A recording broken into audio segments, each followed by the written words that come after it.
Before we proceed with learning about the syntax and features of the shell programming language, we're going to take a moment to learn about all the various ways that shell scripts can be run.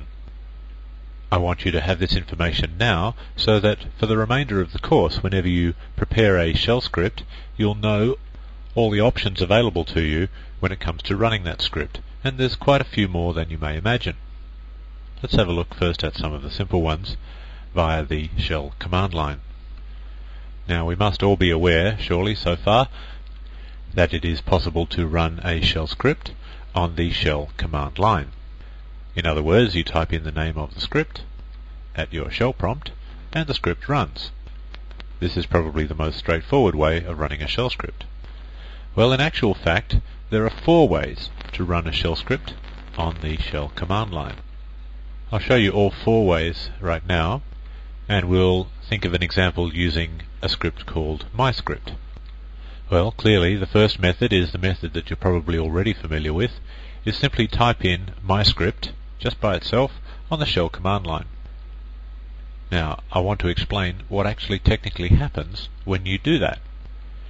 At this point, you're running a shell. It's your login shell. It's a shell that starts when you log in. This is the shell onto whose command line you're typing all the various commands that you want to run. Now, when you type a name of a script just like that by itself, assuming that the script file has been made executable, what actually happens is that a new copy of the shell, the Bourne shell program, is loaded into memory. So at that point, while that script is running, you have 2 copies of the Bourne shell running. One is your login shell, which is temporarily on hold while the other one runs, and the other one is doing the actual business of running the commands in the script. Now, this may seem unnecessary, but it is actually consistent with the way Unix treats all types of scripts, not just shell scripts. The main point is that there are 2 shells running at that given point. And the thing that you need to remember the most about this particular technique is that if any variables are set during the running of the script, and we don't really know what variables are yet, but we will shortly, then the value of those variables is immediately lost as soon as the shell script stops running. In other words, when the shell that is running the script disappears out of memory. As soon as the script is completed, the second shell, the one that's running the script, is unloaded from memory, and any values of variables that contained in that script are automatically lost. I'll give you a very brief demonstration of that. You may not understand the demonstration because we haven't got to variables yet, but if you like, when we do get to variables, you can come and revisit this particular demonstration. So here is a very, very simple script. It deals with variables, so you may not understand it, but please bear with me. There's only 2 lines in the script, and the very first line sets a variable called greeting to a value of hello. In other words, you might think, well, what is the greeting? Well, the greeting today is hello. And then the second line in the script simply echoes out to the screen the contents of that variable. In other words, it's going to echo out to the screen hello. So when this script runs, all you'll see is the word hello appearing on the screen. Notice the little $sign just before the word greeting on the second line. That means that we're not actually echoing out the word greeting, we're echoing out the contents of the variable called greeting, which currently are set to hello. Anyway, let's run this and see what it looks like. We'll just do a MyScript. It's been made executable, so it will run, and we get the word hello echoed out on the screen. Now, up the very top of this screen that you can still see echo $greeting. Now, if I do that, echo $greeting, what do you think you're going to get if I do that now? In that script, we actually set a variable called greeting to be equal to hello. And then we proved that hello was in greeting by echoing it out to the screen, and we did indeed see hello come out to the screen. So theoretically, you might assume that if I do that again, echo $greeting, that I would get the word hello out on the screen. Well, in actual fact, I don't. Because what's happened, you see, is that greeting variable was set in the second shell, the shell that was used to execute that script. As soon as that script completed its execution, it disappeared out of memory and it took all the values of the variables that had been set with it. In other words, the value of greeting, which was set to hello in the second script, vanished out of memory, and so greeting is now not set to anything. So the important thing to remember about all of this is that if you do set any variables during the execution of your shell script, if you execute the script just by typing the script name on the command line and get a second shell to execute it, those variables will not be set in the original shell. And we'll look at why that is important a little later on. The second technique for running a script is very, very similar to the first one. On the shell command line, you simply type sh, meaning I want to run a shell please, and I want to cause that shell to execute the script called myscript. So you simply type in sh myscript. So naturally a second shell is loaded into memory and it runs the contents of the file called myscript. Now everything that I described to you about the first method of running a script applies here. In other words, variable values do not persist. The only difference is that the file myscript does not need to be made executable in this particular case. I'll just give you a brief demonstration of that, very, very brief. I simply type sh myscript on the command line, and of course it just runs as it did before. Just to prove that you don't need to have an executable file, I will chmod, I'll take away execute permission off myscript, and then I'll run it again, and it still runs. So that's that second method demonstrated. The third way is slightly different, both technically and syntactically. You simply type dot and then a space and then myscript. Now the reason that this is different is that no second shell is loaded into memory. The script is executed by your current shell, your current login shell typically. Now the reason that is different is that if any variables are set, then the values that they are set to persist after the script has finished. Meaning that if you set that greeting variable to hello, it is actually being set to hello in the current shell, in your login shell, which means that it will still be set to hello even after the script is finished. I'll just demonstrate that. First of all, I'll simply prove that greeting is not set to anything, and it is not. Then I'll run the script. Now I just type in a dot, followed by a space, followed by myscript, like that. No second shell is invoked in order to run that script. The script is run using this current shell, and of course it prints out hello on the screen. But now, if I say echo $greeting, I actually get hello, meaning that somewhere during the execution of my script, the variable must have got set, and it has persisted beyond the termination of the script. Now this has one very useful application that I can think of off the top of my head, and that is if you ever modify one of your login scripts, such as .profile, you don't actually have to log out and log in for the changes that you've made to take effect. Let me show you what I'm talking about. So here's the contents of my .profile, which I have just modified to change the PS1 variable to be equal to have a nice day. Now if you're not familiar with the PS1 variable, it is the variable that contains the definition of my prompt, my login shell prompt. So if I were to cause this .profile to be invoked, then my shell prompt would change to have a nice day. Let's see if we can't make that happen. So there's my prompt at the moment. My prompt at the moment tells me who I am, in virtue what machine I'm logged into, zipper11, or II, what directory I'm in, which is tilde, which is my current home directory, and then a $sign. So let's try and cause that prompt to change to have a nice day. The first thing I'll do is just type in .profile.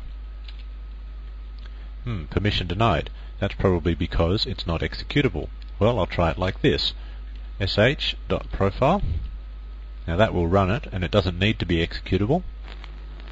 And it certainly ran, because I didn't get an error message, but my prompt did not change. I could of course log out and log in again for my prompt to change, but the point of this exercise is to try and get it to happen without logging out and logging in again. And of course the solution is to type in dot profile. Don't forget you've actually got to have the dot, meaning the way you want to run it, and the actual file name starts with a dot as well, so you've got to put 2 dots in there. Dot profile, and finally we get have a nice day. So the dot way of running shell scripts is very useful for things like your dot profile. Finally, the fourth way of running a shell script, it's actually a way of running any Unix program, is to use exec. If you type in exec followed by the name of the program, name of the script, then the current shell that you're using, your login shell, immediately terminates. And in its place it creates a new shell whose sole purpose in life is to run the script called MyScript. And as soon as that running of that script has completed, that second shell will disappear. But now, of course, there is no original login shell for you to drop back to, because that terminated. That was the first thing that happened. And so you are left then without any shells at all, so you are logged off, and you usually end up with a login prompt. Let's have a look at a demonstration of that.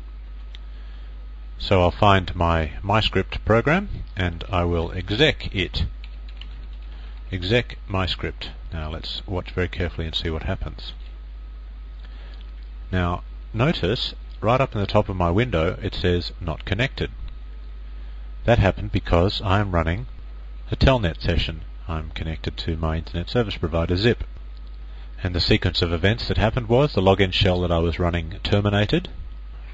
A new shell was created in which to run the MyScript program. The MyScript program ran. It would have echoed, well in fact it did echo out to the screen the word hello, but we can't see it because our shell session had already terminated, which meant that my telnet session had already terminated, which meant that I was no longer able to see the word hello appear on the screen. If I was running via a connection to a regular Unix terminal, not via a telnet session, then I would have seen the word hello appear on the screen as normal. So because there was no shell for me to be connected to, I have of course lost the telnet connection. Now you may wonder what possible use the exec program could be. Well, I'll give you an example of its use. Imagine you are a system administrator and you're setting up a user who has absolutely no knowledge of the Unix shell whatsoever. This person has been hired just to do a particular task. Perhaps it's a secretary who just needs to manage the phone system, or it's a accountant who just needs to manage the accounts system. Now perhaps there is a program called Accounts, which is a full-screen menu-based program, and the accountant that you've hired is fully familiar with that program and that program only.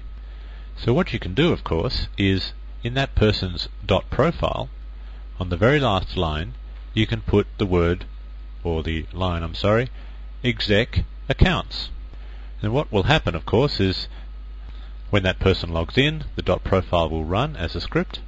It will be run by the login shell, and when it gets to the last line in the script, exec accounts, what will happen is the login shell will terminate. This will of course be before we have ever presented a shell prompt to the user, and in its place the accounts program will be run. So all the user will see is they'll type in their username and password, and a couple of seconds later the accounts program will pop up. Now as soon as they have finished using the accounts package and select the quit option or whatever, the accounts program will terminate and the user will find themselves back at the login prompt. They will not find themselves back at the shell prompt because there is no shell running at that time. So this is a very nice way to insulate a user from the nuances of the Unix shell script if they're not comfortable with it. So anyway, those are the 4 methods. Please keep those in mind for the remainder of it. When you're developing shell programs using Vi, you find that there is a constant cycle of writing code and then testing code, and then writing some more code and then testing that code, and so on. Now what some people do, people who don't know any better, is they start Vi, then they make their changes, then they quit out of Vi, then they test those changes by running the script. Then when the script is finished, they start Vi again and make some more changes, and then they quit Vi and then run the script again, and so on. Now this little module here is a module that shows you a number of shortcuts that you can use to make that whole process considerably faster.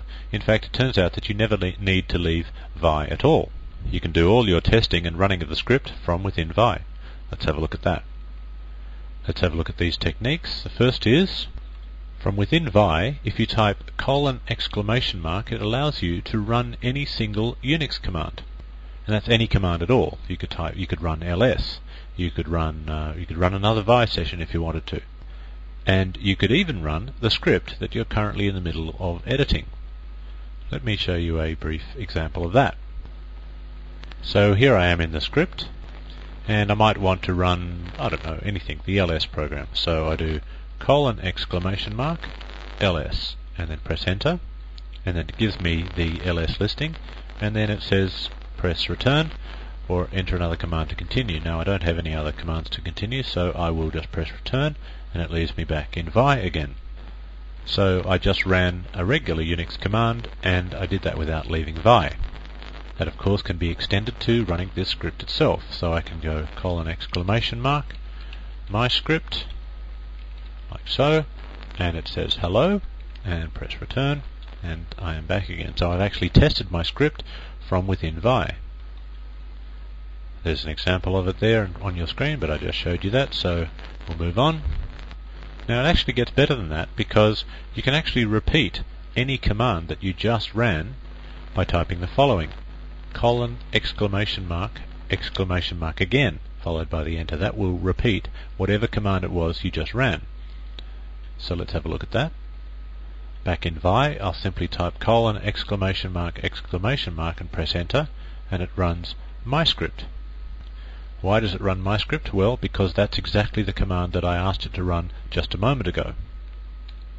Now, you can actually cause it to run anything. You can say who pipe2 wc-l, and there's 55 users currently logged into the system. If I go :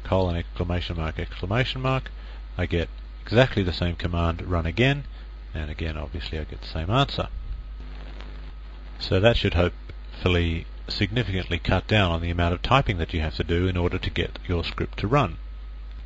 Theoretically, you only have to type : my script once, and that runs the script, and then every subsequent time 1 keystroke, 2 keystrokes, 3 keystrokes, and then the enter, and that's it. So it's 4 keystrokes to get your program to run again. So here's our example just described in the slide. We could just type in : my script enter. Now it goes even further. There's yet another shortcut offered by Vi, and that is the file that you're currently in the middle of editing, whatever that file happens to be, can be inserted into that command line, the : command line, by using the %sign. So you never even need to type out the word my script, you can just use % in its place. Now that has some useful applications. For example, if you wanted to make the script executable, this is all you'd have to type: : chmod plus x %. And what would happen would be, in place of the % would be my script. Or if you wanted to run the current script, all you'd have to do would be type : %sign. Let's have a look at those demonstrated. Just make the current script executable: : chmod. It's already executable, but I'll just do it again just for the fun of it. %sign. And then, now notice that the %sign has disappeared and it's been replaced by the word my script. And of course that worked. Or I could do : ls -l %sign, and then I get a long listing of my script. Or I can just run the current script : %, and then I get hello. So those are very, very handy shortcuts.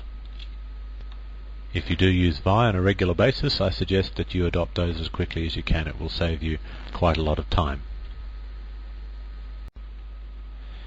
Many Unix users who are of course capable of writing shell scripts, write for themselves a collection of simple personal shell scripts that help them with their daily routines. This could be anything from writing yourself a customized version of ls all the way through to full development or backup scripts. Now usually when you've got such a collection, you need somewhere to put it. Somewhere that will enable you to run any of those scripts from any directory on the Unix system when you're logged in. The way most Unix users do it is they create a subdirectory of their home directory called bin, and they place all the scripts into that directory. I'll just show you that I've done exactly that. Let's have a look.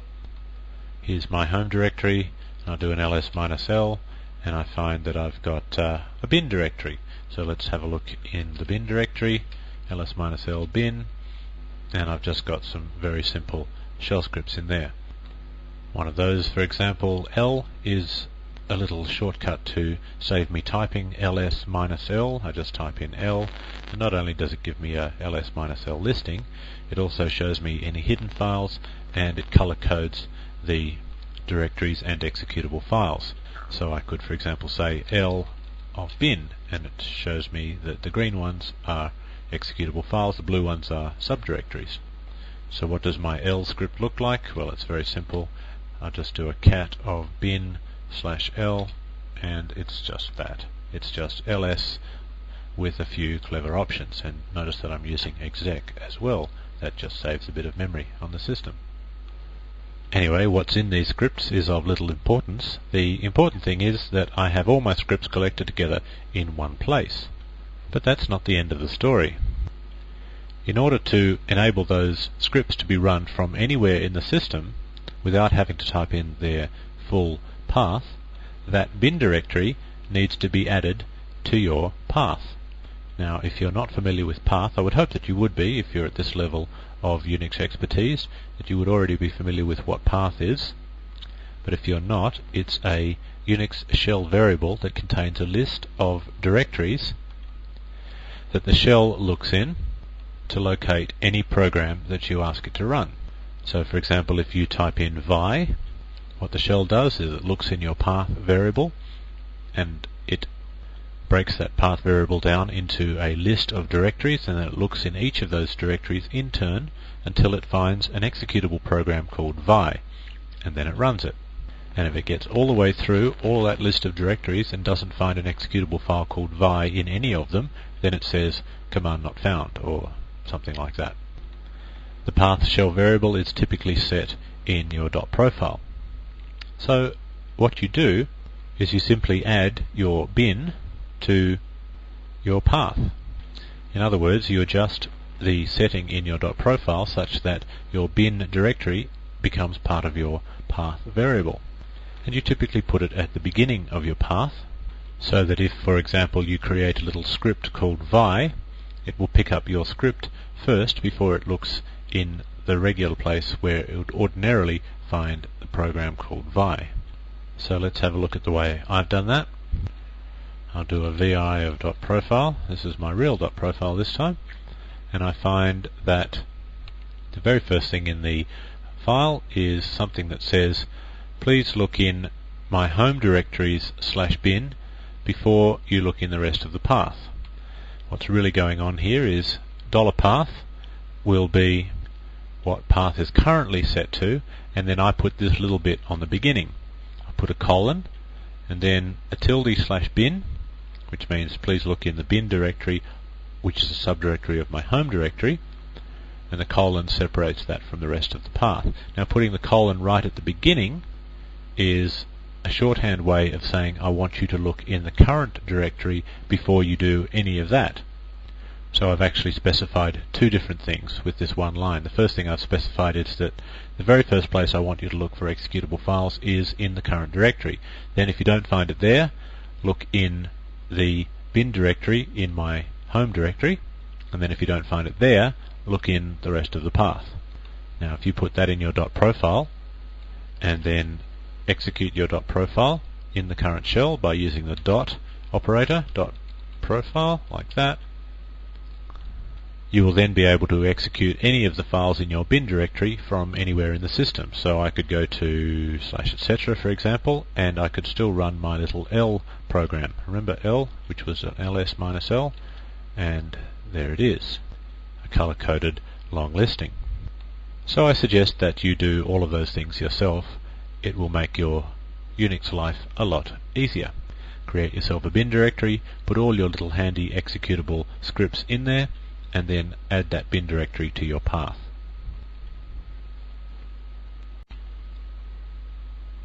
Suppose you write for yourself a very handy shell script.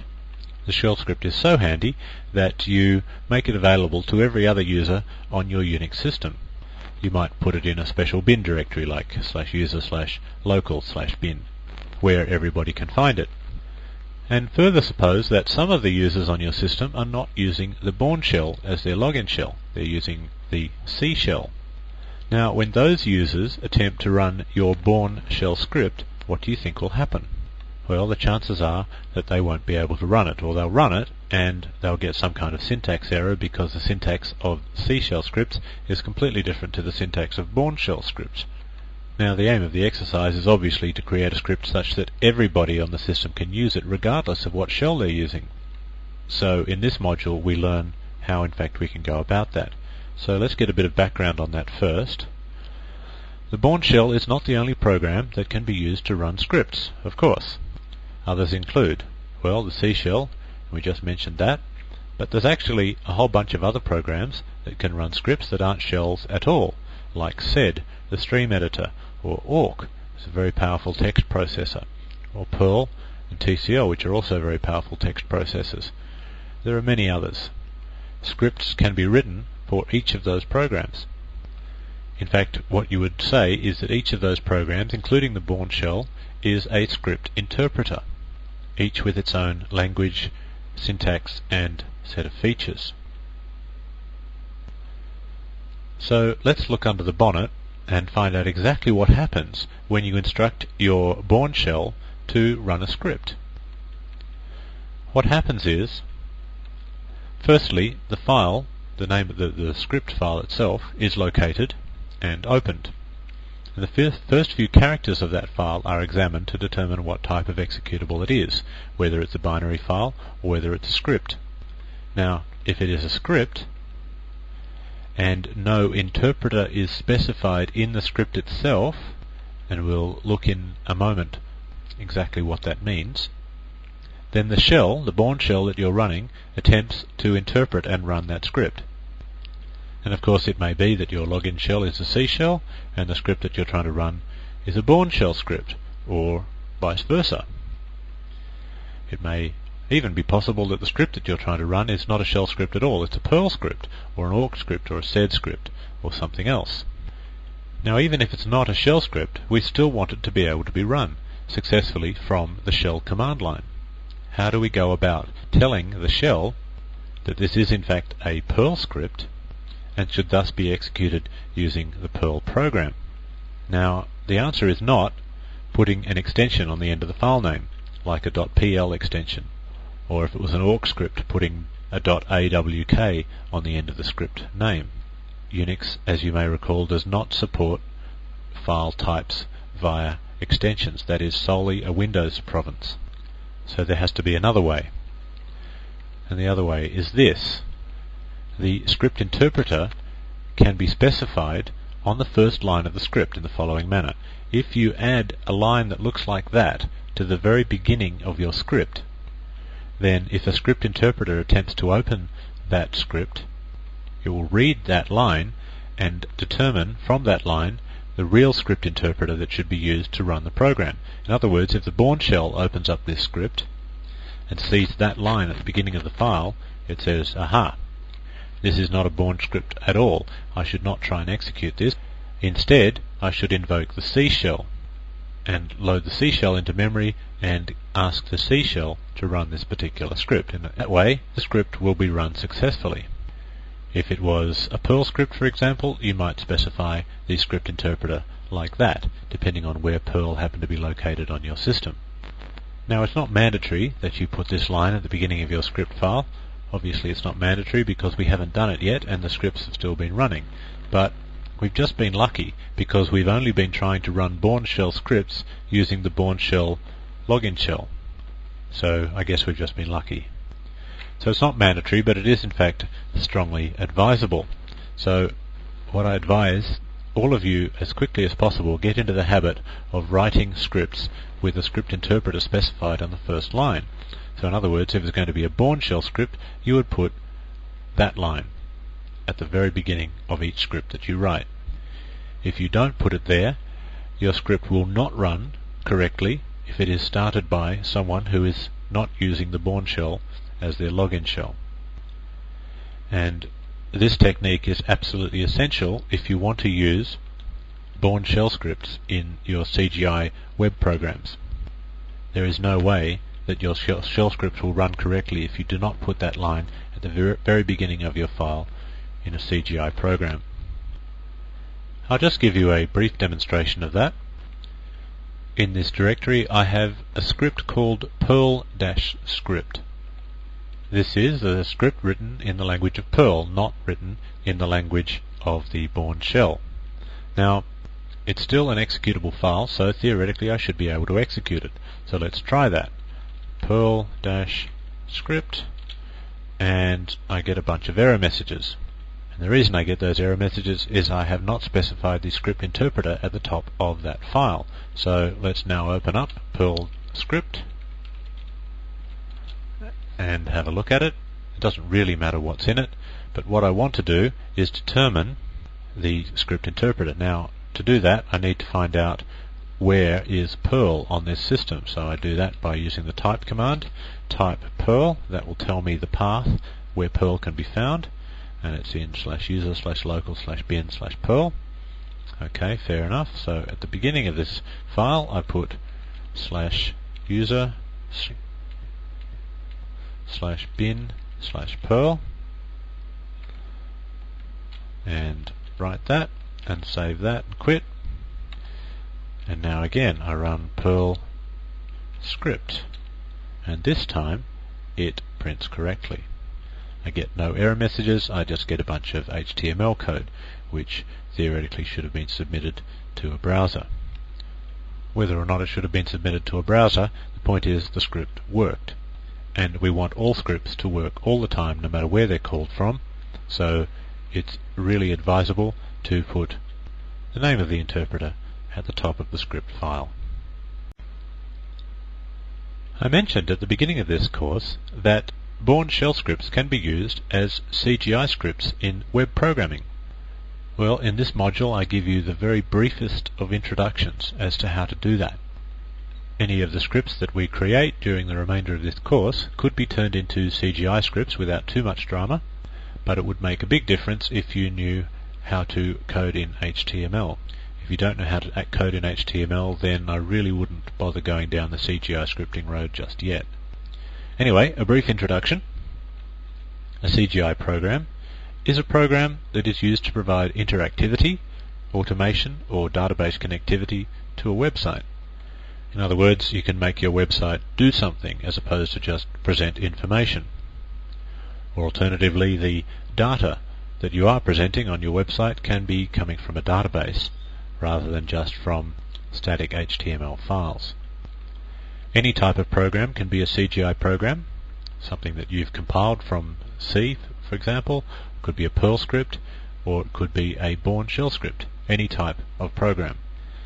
Now, because this is a Bourne shell script course, we'll just briefly have a look at how you can make a Bourne shell script act as a CGI script. To make it do that, it must have the following attributes. It must be executable. Well, that's pretty ordinary and understandable.